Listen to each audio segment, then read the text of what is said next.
Welcome to News at 6 p.m.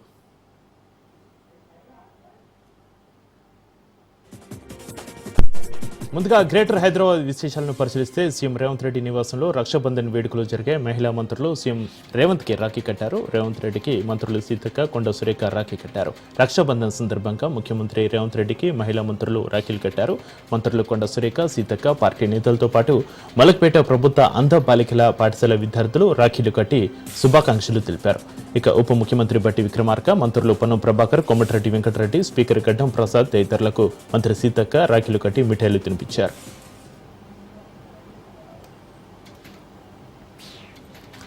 Rakshabandhan సందర్భంగా ఓ చిన్నారి తులసి మొక్కకు రాఖీ కట్టి పర్యావరణంపై ప్రేమను చాటుకుంది.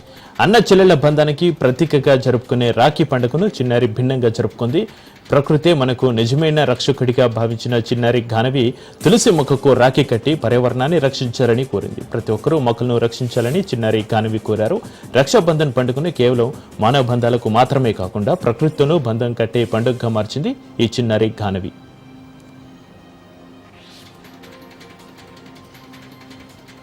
హైదరాబాద్ మినిస్టర్ క్వార్టర్స్ లో మంత్రి పొన్నం ప్రభాకర్ నివాసంలో రక్షాబంధన్ వేడుకలు జరిగాయి. మంత్రి పొన్నం ప్రభాకర్ తో పాటుగా ఆయన సోదరులకు మంత్రి సీతక్క రాఖీ కట్టారు. మంత్రి సీతక్కకు మంత్రి పొన్నం ప్రభాకర్ బట్టలు పెట్టారు. రాఖీ పండుగ అన్న చెల్లెలు, అక్క తమ్ముల అనుబంధాన్ని ప్రతీకాన్ని మంత్రి పొన్నం ప్రభాకర్ అన్నారు. హైదరాబాద్ జూబ్లీహిల్స్ నివాసంలో ముఖ్యమంత్రి రేవంత్ రెడ్డిని ఎన్టీపీసీ సీఎండీ గురుదీప్ సింగ్ బృందం మర్యాదపూర్వకంగా కలిసింది. రాష్ట్రంలో పునరుత్పాదక విద్యుత్ ఉత్పత్తి రంగంలో పెట్టుబడులకు సుముఖంగా ఉన్నట్లుగా ఎన్టీపీసీ బృందం తెలిపింది. సోలార్, విండ్ విద్యుత్ ప్రాజెక్టులో దాదాపు 80,000 కోట్ల పెట్టుబడులు పెట్టేందుకు సిద్ధంగా ఉన్నట్లుగా సీఎంకు ఎన్టీపీసీ సీఎండీ వివరించారు.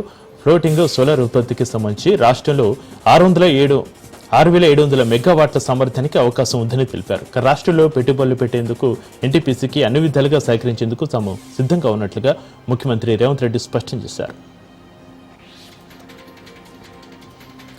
హైదరాబాద్ గాంధీ భవన్లోని కాన్ఫరెన్స్ హాల్లో ఎలక్షన్ కమిషన్ పై ఏఐసీసీ అగ్రనేత రాహుల్ గాంధీ ఇచ్చిన పవర్ పాయింట్ ప్రజెంటేషన్ పై ప్రదర్శన నిర్వహించారు. ఈ కార్యక్రమంలో టీపీసీసీ అధ్యక్షుడు మహేష్ కుమార్ గౌడ్, ఉప ముఖ్యమంత్రి బట్టి విక్రమార్క, మంత్రులు పొన్నం ప్రభాకర్, జూపల్లి కృష్ణారావు, మాజీ ఎంపీ వి హనుమంతరావు తదితరులు పాల్గొన్నారు.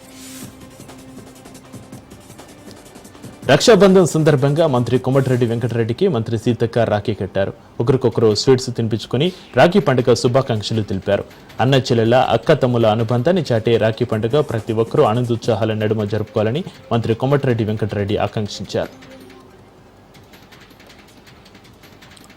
రాఖీ పండుగ సందర్భంగా మాజీ మంత్రి హరీష్ రావు నివాసంలో సందడి వాతావరణం నెలకొంది. అన్న చెల్లెల బంధానికి ప్రతీకగా జరుపుకునే ఈ వేడుకలో మాజీ మంత్రి సత్యవతి రాథోడ్, మాజీ జడ్పీ చైర్పర్సన్ తులా ఉమతో పాటుగా రాష్ట్రంలోని వివిధ ప్రాంతాల నుంచి వచ్చిన మహిళలు ఆత్మీయంగా హరీష్ రావుకు రాఖీ కట్టారు.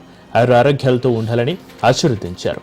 సోదరిమణుల ప్రేమ, ఆప్యాయత తనెప్పటికీ ప్రత్యేకమన్నారు హరీష్ రావు. తెలంగాణలో ప్రతి సోదరి సుఖ సంతోషాలతో ఉండాలని, వారికి ఎలాంటి ఇబ్బందులు రాకూడదని భగవంతుని కోరుకుంటున్నానని హరీష్ రావు తెలిపారు. రాఖీ కట్టిన సోదరిమణులందరికీ హృదయపూర్వక కృతజ్ఞతలు తెలిపారు. సృష్టి ఫెర్టిలిటీ కేసులో విశాఖకు చెందిన డాక్టర్ రవికుమార్ సహా 3 వైద్యులను పోలీసులు అదుపులోకి తీసుకున్నారు. అరెస్ట్ అయిన డాక్టర్ రవి కేజీహెచ్లో డిప్యూటీ సూపరింటెండెంట్గా విధులు నిర్వహిస్తున్నారు. ఈ డాక్టర్ కె నమ్రత భారీగా డబ్బులు పంపించినట్టుగా అనుమానాలు వ్యక్తమవుతున్నాయి. మరోవైపు నమ్రతకు సన్నిహితంగా ఉన్న డాక్టర్ రమ్య పాత్రపై కూడా అధికారులు ఆరా తీస్తున్నారు. 1988లో ఒకేసారి డాక్టర్లు 2 ఎంబీబీఎస్ పూర్తి చేశారు. ఇక 80% శిశువులను ఏజెన్సీ ప్రాంతాల నుంచి తీసుకొచ్చినట్టుగా గుర్తించారు. ఏజెన్సీలో నిరుపేద గర్భిణులను గుర్తించి శిశువులను విక్రయించేలా ఒప్పందం జరిగింది. దీంతో ఏజెన్సీ ప్రాంతాల్లో శిశు విక్రయాలపై పోలీసులు ఆరా తీస్తున్నారు. రాజకీయాలపై మాజీ మంత్రి మల్లారెడ్డి ఆసక్తికర వ్యాఖ్యలు చేశారు. తాను రాజకీయంగా బీజేపీ వైపా, తెలుగుదేశం వైపా, బీఆర్ఎస్ వైపా అన్నది కాదని, తాను ఎప్పటికీ బీఆర్ఎస్లోనే ఉన్నానని క్లారిటీ ఇచ్చారు మల్లారెడ్డి. తాను ఇప్పుడు ఏ వైపునకు చూసేటట్లుగా కూడా లేనని స్పష్టం చేశారు. తనకు 73 సంవత్సరాలు వచ్చాయని, ఇంకా ఏ వైపునకు చూడాల్సిన అవసరం ఏముందని ఆయన ప్రశ్నించారు. తాను ఎంపీ, ఎమ్మెల్యే, మంత్రిని అయ్యానని, ఇంకా 3 ఏళ్లు రాజకీయాల్లో ఉంటానని చెప్పుకొచ్చారు. అసలు తాను రాజకీయమే వద్దననుకుంటున్నానని తెలిపారు. ప్రజలకు సేవ చేసి మంచి కాలేజీలు, యూనివర్సిటీలు నడిపిద్దామని అనుకుంటున్నానని మల్లారెడ్డి చెప్పుకొచ్చారు. కేటీఆర్కు బండి సంజయ్ సవాల్ విసిరారు. ఫోన్ ట్యాపింగ్ చేయలేదని కేటీఆర్ ప్రమాణం చేయాలన్నారు. ఫోన్ ట్యాప్ చేశారని, ట్యాపింగ్పై తడి బట్టలతో ప్రమాణానికి సిద్ధమన్నారు బండి సంజయ్. తన ఫ్యామిలీ అందరినీ తీసుకొచ్చి ప్రమాణం చేస్తా అన్నారు. కేటీఆర్ ఫోన్ ట్యాపింగ్ చేయించాడనేది తనకు తెలుసన్నారు. ఏ గుడికి రమ్మంటారో KTR time date చెప్పాలన్నారు Bandi Sanjay. BRS నాయకులకు సిగ్గు ఉంటే పార్టీ నుంచి బయటకు రావాలని, బీఆర్ఎస్లో నాయకులు అందరి ఫోన్లు ట్యాప్ అయ్యాయని ఆరోపించారు. మావోయిస్టు సింపథైజర్గా వారి పేర్లు పోలీసులకు పంపారన్న సంజయ్. ఆ లిస్టులో తన పేరు, సీఎం రేవంత్ రెడ్డి పేరు కూడా ఉంది అన్నారు. తెలంగాణ పీసీ చీఫ్ మహేష్ కుమార్ గౌడ్ చిట్చాట్లో కీలక విషయాలు వెల్లడించారు. 23 తర్వాత జనహిత పాదయాత్ర మళ్లీ మొదలవుతుందని తెలిపారు. జనహిత పాదయాత్ర ఇన్ఛార్జ్ పాదయాత్ర కాదని, ఇది పీసీసీ చీఫ్ చేసే పాదయాత్ర అని వెల్లడించారు. రాహుల్ గ్రీన్ సిగ్నల్ ఇచ్చాకనే పాదయాత్ర మొదలు పెట్టారని తెలిపారు. పాదయాత్రలో సీఎం కూడా పాల్గొంటారని వెల్లడించారు. సిబ్బు సోరెన్ అంత్యక్రియల్లో ఉండడం వల్లే ఢిల్లీ ధర్నాకు రాహుల్ రాలేకపోయారన్నారు. ఒక్క మీటింగ్కు రాలేకపోతే చిత్తశుద్ధి లేనట్టు అని ప్రశ్నించారు. కిషన్ రెడ్డి, రామచంద్రరావుకి బీసీల పట్ల అవగాహన లేదని విమర్శించారు. అరవింద్, ఈటెల, బండి సంజయ్ ఎందుకు మాట్లాడడం లేదని ప్రశ్నించారు. ఏ రోజుకైనా తెలంగాణకు ముఖ్యమంత్రి బీసీ అవుతారని ఆశాభావం వ్యక్తం చేశారు. రిజర్వేషన్ల పెంపును బీజేపీ అడ్డుకుంటుందని విమర్శించారు. గుజరాత్లో ముస్లింలకు ఇస్తున్న రిజర్వేషన్లు తెలంగాణలో ఎందుకు ఇవ్వరని ప్రశ్నించారు. ధర్మస్థలపై సిపిఐ నారాయణ కీలక వ్యాఖ్యలు చేశారు. ధర్మస్థల వంటి పుణ్యక్షేత్రంలో దారుణ ఘటనలు జరిగాయన్నారు. ట్రస్ట్ నిర్వాహకులే 500 మందిని చంపేశారని నారాయణ ఆరోపించారు. హత్యలను గత బీజేపీ ప్రభుత్వం దాచిపెట్టిందన్నారు. కాంగ్రెస్ అధికారంలో ఉండడంతోనే ధర్నాలు బయటకు వచ్చాయని తెలిపారు. సిటీ దర్యాప్తును వేగవంతం చేయాలని నారాయణ డిమాండ్ చేశారు. ధర్మస్థలను న్యాయస్థానం స్వాధీనం చేసుకోవాలన్నారు. ట్రస్ట్ సభ్యులను వెంటనే అరెస్టు చేయాలన్నారు నారాయణ. హుస్సేన్ సాగర్ నిండుకుంటలా మారింది. ఫుల్ ట్యాంక్ లెవెల్ను మించి వరద ప్రవాహం కొనసాగుతుంది. Hussain Sagar full tank level 513.41 అడుగులు కాగా ప్రస్తుతం 513.52 అడుగులకు నీటి మట్టం చేరింది. ఇంట్లో 530, అవుట్ఫ్లో 1089 క్యూసెక్లుగా ఉంది. ఇక ఎడతెరిపి లేకుండా కురుస్తున్న వర్షాలతో హిమవత్ సాగర్ జలాశయం నిండుకొండలా మారింది. ఎగువ నుంచి వరద నీరు భారీ స్థాయిలో వస్తుండడంతో ఇప్పటికే 4 గేట్లను జలమండలి అధికారులు ఎత్తి నీటిని కిందికి వదులుతున్నారు. రాజేందర్ నగర్ నుంచి హిమవత్ సాగర్ వైపు సర్వీస్ రోడ్డుపై భారీగా వరద నీరు వచ్చి చేరుతుండడంతో ఆ రోడ్డును పూర్తిగా మూసివేశారు. రాజేందర్ నగర్ సమీపంలో రోడ్డుకి ఇరువైపులా బారికేడ్లను ఏర్పాటు చేసి వాహనాల రాకపోకలను మళ్లిస్తున్నారు. మూసీ నది ఉధృతంగా ప్రవహిస్తుండటంతో పరివాహక ప్రాంత ప్రజలు అప్రమత్తంగా ఉండాలని అధికారులు మరోసారి హెచ్చరికలు జారీ చేశారు. ఇక ఉత్తర తెలంగాణ విశేషాలను పరిశీలిస్తే ప్రపంచ ఆదివాసుల దినోత్సవం సందర్భంగా ఆదిలాబాద్ జిల్లా ఉట్నూరు కొమరంభీం కాంప్లెక్స్లోని కొమరంభీం విగ్రహానికి ఐటీడీఏ ప్రాజెక్టు అధికారి ఖుష్బూ గుప్తా, ఉట్నూరు ఏఎస్పీ కాజల్ సింగ్లు పొలమాలు వేసి నివాళులర్పించారు. అనంతరం ఆదివాసీ మహిళలతో కలిసి ఆదివాసీ సాంప్రదాయ నృత్యాలు చేశారు. ఆదిమ గిరిజనులతో ఇప్పటికీ 9 తెగల వారు ఉన్న ఏ ఒక్క తెగవారు కూడా పరిపూర్ణంగా అభివృద్ధి చెందిన దాఖలాలు లేవని చెప్పవచ్చు. ఇప్పటికీ ఆదిమ తెగలు నివసిస్తున్న ప్రాంతాల్లో కనీస మౌలిక సదుపాయాలు లేవంటే అతిశక్తి కాదు. ఎన్ని ప్రభుత్వాలు మారినా తమ జీవన స్థితిగతులు మారడం లేదని ఆదివాసీ తుడుందెబ్బ జిల్లా నాయకులు పురక బాపురావు, దాదిరావులు ఆవేదన వ్యక్తం చేశారు. ఉట్నూరు కొమరంభీం కాంప్లెక్స్లోని కొమరంభీం విగ్రహానికి ఐటీడీఏ ప్రాజెక్టు అధికారి ఖుష్బూ గుప్తా, ఉట్నూరు ఏఎస్పీ కాజల్ సింగ్లు పొలమాలు వేసి నివాళులర్పించారు. మంచిర్యాల జిల్లా దండపల్లి మండలం తాళ్లపేట గ్రామంలో ప్రపంచ ఆదివాసీ దినోత్సవ వేడుకలు వైభవంగా జరిగాయి. ఆదివాసీలు అధిక సంఖ్యలో హాజరై ఆదివాసీ జెండాను ఎగురవేసిన అనంతరం కొమరంభీం విగ్రహానికి పూలమాలలు వేశారు. డప్పు చప్పుల మధ్య ఆదివాసులతో కలిసి జీసీసీ చైర్మన్ సాంప్రదాయ నృత్యం చేశారు. అనంతరం భారీ ర్యాలీ నిర్వహించారు. ఈ సందర్భంగా జీసీసీ చైర్మన్ మాట్లాడుతూ ఆదివాసులు మూల పురుషులని, ప్రపంచవ్యాప్తంగా ఆదివాసుల మూలాలు ఉన్నాయని చెప్పారు. తమ సంస్కృతి సాంప్రదాయాలను కాపాడుకునేందుకు ప్రతి ఒక్క ఆదివాసీ కృషి చేయాలని అన్నారు. జనగామ ఎమ్మెల్యే పల్లా రాజేశ్వరరెడ్డి హైదరాబాద్లోని తన నివాసంలో రక్షాబంధన్ వేడుకలను ఘనంగా జరుపుకున్నారు. అక్క చెల్లెల బంధం అపురూపం, ప్రేమ ఆప్యాయత రక్షణకు ప్రతీక అయిన రాఖీ పౌర్ణమిని ఘనంగా జరుపుకున్నారు. హైదరాబాద్లో తన నివాసంలో జనగామ ఎమ్మెల్యే పల్లా రాజేశ్వరరెడ్డికి తన సోదరి సద్గుణ రాఖీ కట్టారు. ప్రసిద్ధ పుణ్యక్షేత్రమైన రాజన్న సిరిసిల్ల జిల్లా వేములవాడ శ్రీ రాజరాజేశ్వర స్వామి దేవస్థానంలో ఋగ్వేద, యజుర్వేద ఉపకర్మ వేడుకలు ఘనంగా జరిగాయి. ఋగ్వేద ఉపకర్మ అద్దల మండపంలో జరగా నాయిరెడ్డి మండపంలో యజుర్వేద ఉపకర్మ జరిగింది. శ్రావణ క్షేత్రంలో ఋగ్వేదాలు పౌర్ణమి తిథి ప్రకారం యజుర్వేదాలు యజ్ఞోపవీతాలను వేసుకుంటారు. గాయత్రి హోమం చేసిన అనంతరం బ్రాహ్మణోత్తములు నూతన యజ్ఞోపవీతాలు ధరించారు. ఈ కార్యక్రమంలో బీజేపీ జిల్లా మాజీ అధ్యక్షుడు ప్రతాప రామకృష్ణ, ఇన్ఛార్జి స్థానాచార్యులు నమిలికొండ ఉమేష్ శర్మతో పాటు అర్చకులు, బ్రాహ్మణోత్తములు పాల్గొన్నారు.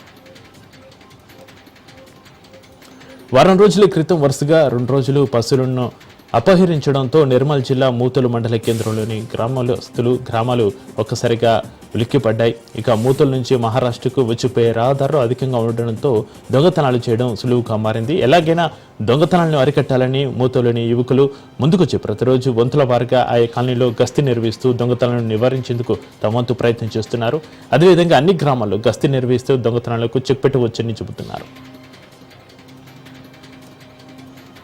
మంచిర్యాల జిల్లా కోటపల్లి మండలం అర్జునగుట్ట సమీపంలోని ప్రాణహిత నది నుంచి ఎలాంటి అనుమతులు లేకుండా అక్రమంగా ఇసుక తరలిస్తున్న ట్రాక్టర్లపై పోలీసులు దాడులు నిర్వహించారు.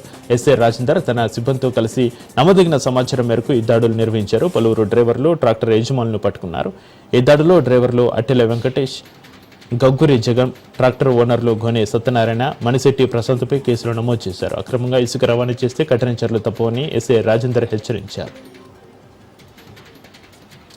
ములుగు జిల్లా ఏటూరు నాగారం, మంగపేట, కన్నయ్యగూడెం, తాడ్వాయి మండలాల పరిధిలో ప్రపంచ ఆదివాసీ దినోత్సవ వేడుకలను ఆదివాసీలు కలిసి ఘనంగా నిర్వహించుకున్నారు. ఏటూరు నాగారం వే జంక్షన్ వద్దనున్న కొమ్రబ్బి విగ్రహానికి పూలమాలలు వేసిన ఆదివాసీ సంఘ నాయకులు ఘన నివాళులు అర్పించారు. అనంతరం భారీగా ర్యాలీగా డప్పు వాయిద్యాల నడుమ ఆదివాసీ నృత్యాలతో ఐటీడీఏ వరకు తరలివచ్చారు. ఈ వేడుకలకు జిల్లా కలెక్టర్ టిఎస్ దివాకర, గ్రంథాలయ chairman Banothu Ravichander, market committee chairman Rega కళ్యాణ్లకు ఆదివాసీ సంప్రదాయాలతో ఘన స్వాగతం పలికారు. అనంతరం ఆదివాసీలు డప్పు వాయిద్యాలు, సంప్రదాయ నృత్యాలతో సంబరాలు జరుపుకున్నారు.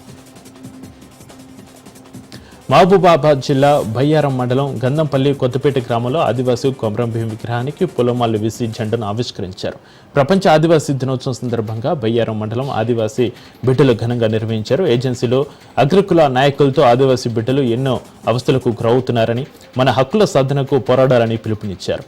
ఇల్లందు నియోజకవర్గంలో ఆదివాసీ జాతి కోసం అందరం కృషి చేయాలని, మన జాతి అభివృద్ధికి కొమరంభీం పోరాటం చేశారని గుర్తు చేసుకున్నారు. అనంతరం ఆదివాసీ బిడ్డలంతా కలిసి భారీ ర్యాలీ నిర్వహించారు. ఈ కార్యక్రమంలో బయ్యారం మండల ఆదివాసీ నాయకులు వర్ష, ప్రకాష్, కృష్ణ తదితరులు పాల్గొన్నారు. ములుగు జిల్లా వెంకటాపురం మండలంలో ఆదివాసీ నాయకులు కొరస నరసింహమూర్తి ఆధ్వర్యంలో ప్రపంచ ఆదివాసీ దినోత్సవాన్ని ఘనంగా నిర్వహించారు. ఈ సందర్భంగా కొమరంభీం విగ్రహానికి పూలమాలలు సమర్పించి జెండాను ఆవిష్కరించారు. వెంకటాపురం మండల పరిధిలో ఆదివాసీ యువకులు పెద్ద సంఖ్యలో పాల్గొని ర్యాలీ నిర్వహించారు. ఆదివాసీ నాయకులు మాట్లాడుతూ ఏజెన్సీ ప్రాంతాల్లో ఆదివాసీలు అగ్రకుల నాయకుల చేతిలో అవస్థలు ఎదుర్కొంటున్నారని, మానవ హక్కుల సాధనకు అందరం ఒకటే పోరాడాలని పిలుపునిచ్చారు.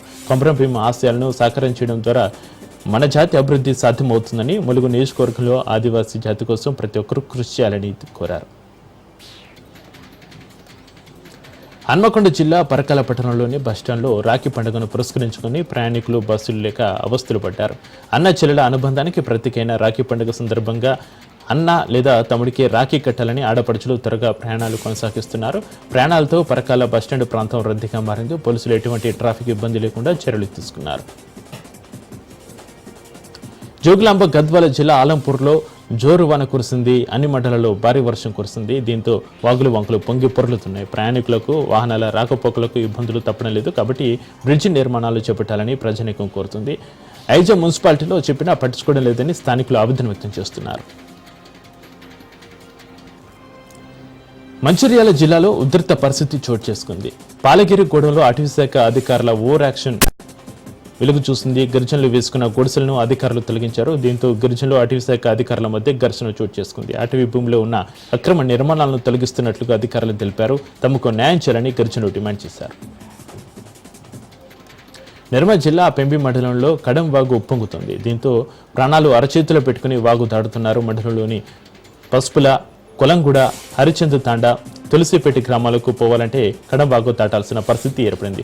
గత ప్రభుత్వంలో నిర్మించిన బ్రిడ్జి కట్టిన 6 నెలలకే వరదలకు కొట్టుకుపోయింది. దీంతో సమీపంలో ఉన్న 5 గ్రామాల ప్రజలు వాగు దాటాల్సిన పరిస్థితి ఏర్పడింది. ఎగువ కురుస్తున్న భారీ వర్షాలకు కడంవాగు ఉధృతంగా ప్రవహిస్తుంది. అయినా లెక్క చేయకుండా ఆయా గ్రామాల ప్రజలు వాగును దాటుతున్నారు. తక్షణమే ప్రభుత్వం స్పందించి కడంవాగు బ్రిడ్జిని పూర్తి చేయాలని కోరుతున్నారు.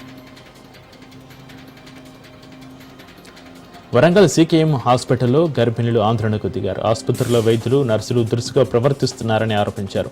మనుషుల, కుక్కల అంటూ సిబ్బంది వ్యాఖ్యలు చేస్తున్నారని ఆవేదన వ్యక్తం చేశారు. హాస్పిటల్ గేటు దగ్గర గర్భిణులు ధర్నాకు దిగారు. ఈ విషయాన్ని హెడ్ కానిస్టేబుల్ రవీందర్ ఆర్ఎంఓ దృష్టికి తీసుకెళ్లారు. సకాలంలో స్పందించిన ఆర్ఎంఓ డాక్టర్ మందు సృజన్ వచ్చే సోమవారం అందరికీ స్కానింగ్ చేస్తామని హామీ ఇవ్వడంతో గర్భిణులు ఆందోళన విరమించారు. మహబూబాబాద్ జిల్లా కొత్తగూడ ప్రధాన రహదారి అధ్వానంగా తయారైంది. రోడ్లు గుంతలమయంగా మారడంతో వాహనదారులు తీవ్ర ఇబ్బందులు పడుతున్నారు. కొత్తపల్లి సమీపంలోని హై లెవెల్ బ్రిడ్జి నిర్మాణం చేపట్టినప్పటికీ రోడ్డుకి ఇరువైపులా చదును చేయకపోవడంతో గుంతలో నీరు నిలిచి బురదగా మారింది. గుంతలమయంగా మారిన రహదారులకు తక్షణమే మరమ్మతు చేయాలని ప్రజలు కోరుతున్నారు. దక్షిణ తెలంగాణ విశేషాలను పరిశీలిస్తే ప్రపంచ ఆదివాసీ దినోత్సవాన్ని పురస్కరించుకుని భద్రాచలంలో ఐటీడీ అధికారులు ఆదివాసీ సంఘ నాయకులు వేడుకలు ఘనంగా నిర్వహించారు. ఆదివాసీల సాంప్రదాయ నృత్యాలైన రేలార్ నృత్యం, కొమ్మూరు నృత్యాలతో పట్టణంలోని అంబేద్కర్ సెంటర్ వరకు ర్యాలీ నిర్వహించారు. అంబేద్కర్ సెంటర్లోని ఆదివాసీ అమరవీరుల విగ్రహాలకు ITDA PO Rahul, Bhadrachalam MLA doctor తెల్ల వెంకట్రావు, ఆదివాసీ సంఘాల నాయకులు ఘనంగా నివాళులర్పించారు. అనంతరం ఆదివాసీ జెండాను భద్రాచలం ఎమ్మెల్యే తెల్ల వెంకట్రావు ఆవిష్కరించారు. ఈ కార్యక్రమానికి ముఖ్య అతిథిగా జిల్లా కలెక్టర్ జితేష్ వి పాటిల్ పాల్గొన్నారు. నల్గొండ జిల్లా నార్కెట్పల్లిలో డీజిల్ దొంగలు హల్చల్ చేశారు. ఓ లారీ నుంచి డీజిల్ చోరీ చేస్తుండగా పోలీసులకు స్థానికులు సమాచారం ఇచ్చారు. పోలీసులను చూసి దొంగలు వాహనం వదిలి పారిపోయారు. దొంగల కోసం పోలీసులు గాలిస్తున్నారు. పోలీసులు కేసు నమోదు చేసుకుని దర్యాప్తు చేస్తున్నారు. ఆగి ఉన్న లారీలే లక్ష్యంగా దొంగతనాలకు పాల్పడుతున్నారు దొంగలు. ఇక ఉత్తరాంధ్ర విశేషాలను పరిశీలిస్తే కూటమి ప్రభుత్వం మొండి వైఖరి నశించాలంటూ అల్లూరి జిల్లా పాడేరు ఎమ్మెల్యే విశ్వేశ్వరరాజు రోడ్డుపై బైఠాయించి ఆందోళన చేశారు. సీఎం నారా చంద్రబాబు నాయుడు ఆదివాసీ దినోత్సవం సందర్భంగా అల్లూరి సీతారామరాజు జిల్లా పాడేరు మండలం లెగసిపల్లి వసంగి గ్రామాల్లో పర్యటించగా పాడేరు వైసీపీ ఎమ్మెల్యే విశ్వేశ్వరరాజు ముఖ్యమంత్రి సభకు వెళ్తుండగా మార్గం మధ్యం గొందూరు సమీపంలో పోలీసులు అడ్డగించి ఎమ్మెల్యేని వెనక్కి పంపారు. దీన్ని ఖండించిన పాడేరు ఎమ్మెల్యే విశ్వేశ్వరరాజు రోడ్డుపై బైఠాయించి ఆందోళన వ్యక్తం చేశారు. ఇక్కడ క్వారీ లీజులు పాడేరు టీడీపీ ఇన్ఛార్జి గడ్డి ఈశ్వరికి అప్పచెప్పి ఇష్టరాజ్యంగా దోచుకుంటున్నారని దుప్పాడు. ఇక దోపిడీ మానకపోతే ఇక్కడ గిరిజనులు బాణాలు ఎక్కుపెట్టి తరిమి కొట్టే రోజులు వస్తాయని చంద్రబాబు నాయుడిని హెచ్చరించారు. పార్వతీపురం మన్యం సీతంపేట ఐటీడీఏ పరిధిలో జాతీయ ఆదివాసీ దినోత్సవ వేడుకలు ఘనంగా జరిగాయి. ఈ కార్యక్రమంలో ఎమ్మెల్యే నిమ్మక జయకృష్ణ, మన్యం జిల్లా కలెక్టర్ శ్యామ్ ప్రసాద్ రెడ్డితో పాటుగా ఐటీడీఏ ప్రాజెక్టు అధికారి యశ్వంత్ పాల్గొన్నారు. సీతంపేట ఏజెన్సీ ఏరియాలో ప్రపంచ ఆదివాసీ దినోత్సవం వేడుకలు గిరిజన సాంప్రదాయ దుస్తులు, గిరిజన సాంప్రదాయ నృత్యాలతో ఈ వేడుకలను సీతంపేట ఎన్టీఆర్ అడ్వెంచర్ పార్క్ నుంచి ఐటీడీఏ ప్రాంగణం వరకు సాగింది. తదుపరి ఆదివాసీ దేవత విగ్రహానికి ఎమ్మెల్యే, కలెక్టర్, ఐటీడీఏ ప్రాజెక్టు అధికారి పాలాభిషేకం చేసి పూలమాలలు వేశారు. వివిధ గిరిజన పాఠశాల విద్యార్థులు గిరిజన సాంప్రదాయ నృత్యాలతో ఆహుతులను మంత్రముగ్ధులను చేశారు. ఇక ఎమ్మెల్యే నిమ్మక జయకృష్ణ మాట్లాడుతూ గిరిజనులు ఉన్నత స్థానాలకు చేరుకోవాలంటే చదువు ఒకటే మార్గమని చెప్పారు. సీతంపేట ప్రాంతంలో త్వరలో సూపర్ స్పెషాలిటీ హాస్పిటల్ అందుబాటులోకి రానుందని ఈ సందర్భంగా ఆయన తెలియజేశారు.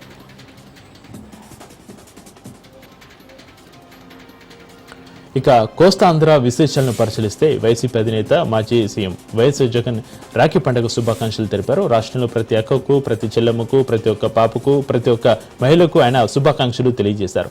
రక్షాబంధనం అనేది ఆత్మీయులు, అనురాగాల మధ్య అని ఆర్థికంగా, సామాజికంగా, రాజకీయంగా, విద్యాపరంగా, రక్షణ పరంగా మహిళలకు ఎప్పుడు మంచి జరగాలని ఆయన ఆకాంక్షించారు. రాష్ట్రంలోని అక్క చెల్లెమ్మలందరికీ దేవుడి ఆశీస్సులు, చల్లని దీవెనలు ఎల్లకాలం లభించాలని కోరుకుంటున్నట్టుగా జగన్ తెలిపారు.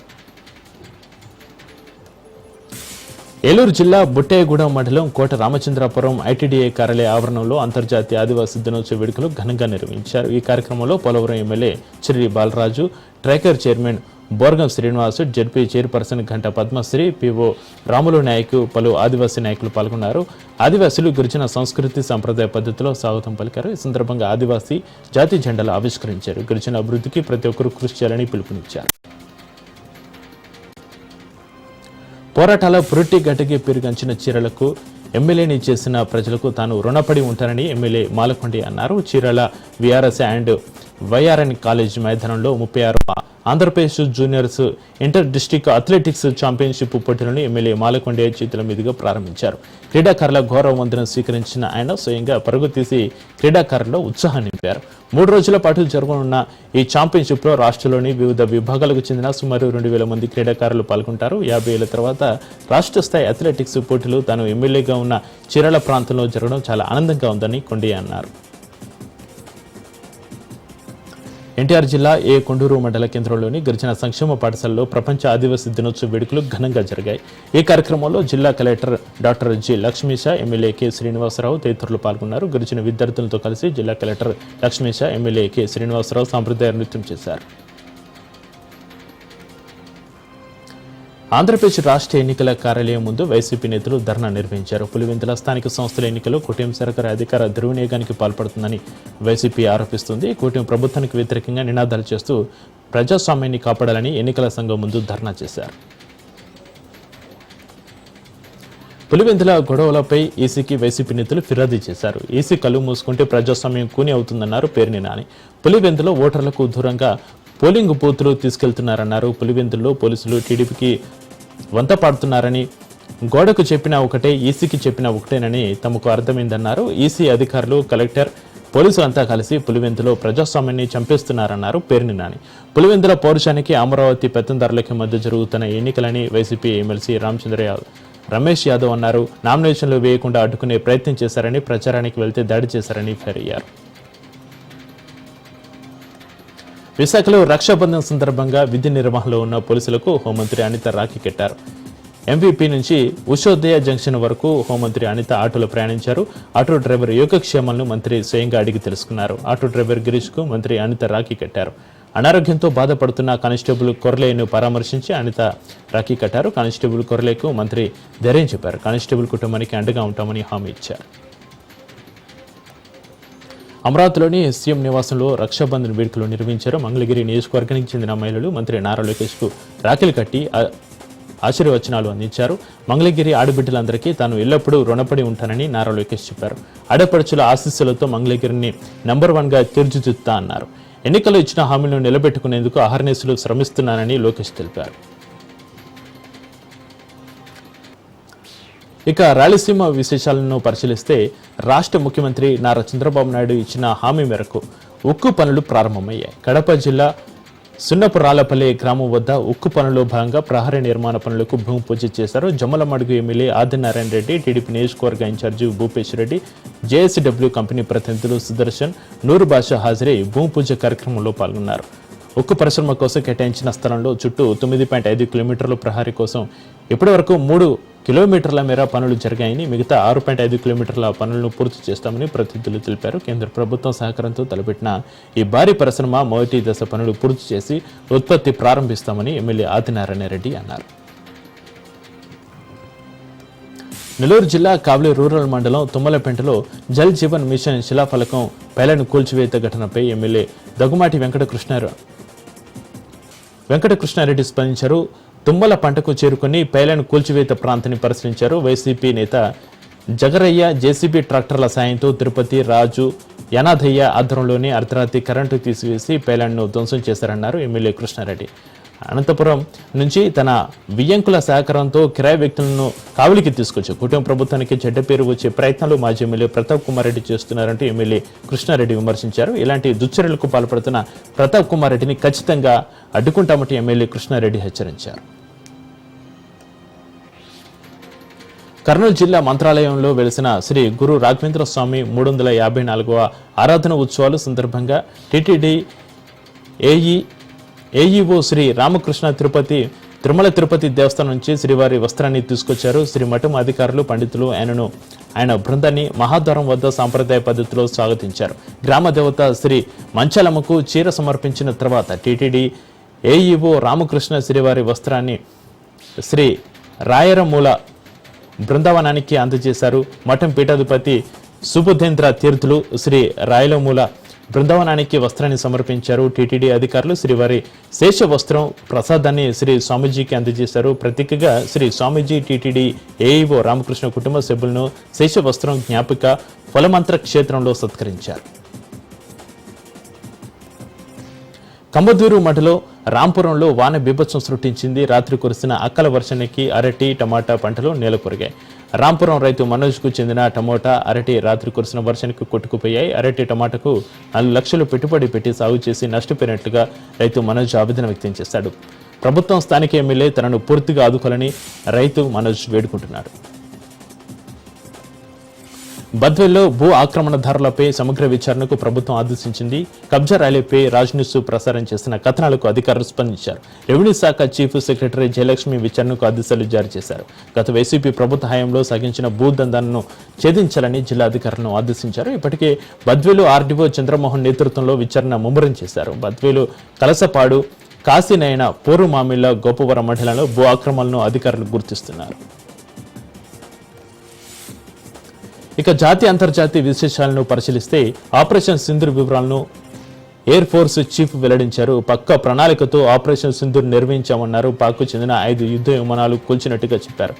S-400 గగనతల రక్షణ వ్యవస్థ, డ్రోన్ వ్యవస్థ బాగా పనిచేస్తుందన్నారు. పాక్కి చెందిన ఒక పెద్ద విమానాన్ని కూడా కూల్చామన్నారు. పాక్తో పాటు పివికలోని ఉగ్ర స్థావరాలపై దాడులు చేస్తామని తెలిపారు.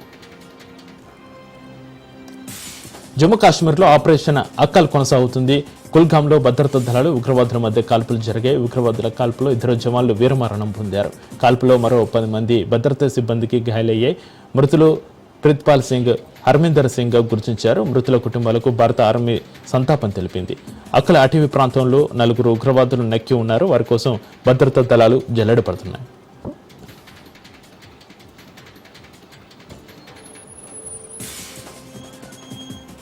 ఆగస్టు 15 జరిగే రష్యా అమెరికా ప్రెసిడెంట్ల మీటింగ్ సక్సెస్ అయితే ఉక్రెయిన్ వారు ముగిసినట్లేనని అనుకుంటున్నారు.